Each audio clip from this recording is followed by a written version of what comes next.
Hello mga choy!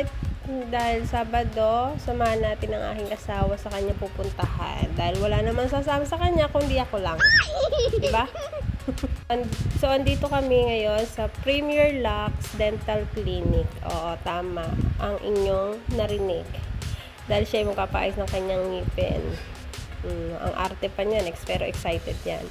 So, yan, makikita nyo ang ganda ng kanilang clinic. Napaka-aesthetic.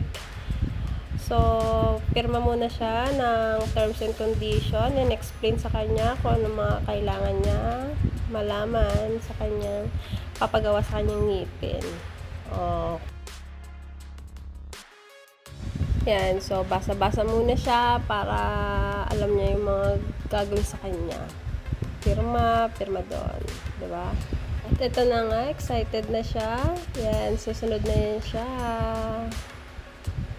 So, ilibot ko muna kayo sa clinic nila. Yan sila. O, diba? Ang ganda, napaka-aesthetic.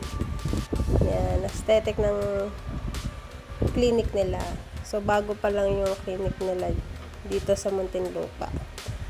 Check nyo na lang din yung page nila kung gusto nyo mag-inquire.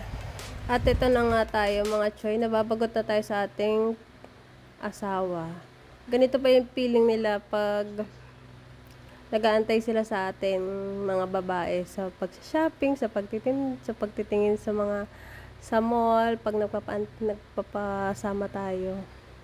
O yan, kahit ano na lang yung mga ginawa ko dyan sa pag-aantay sa kanya. Inisip ko na lang kung anong kakainin namin mamaya. Crispy pata kaya after nito. Makabawi-bawi naman sa kanya. Diba? Napagod na ako sa pag-aantay sa kanya. At ito na nga po siya. Nakabalik na kami sa bahay. Smile! Bye mga choy!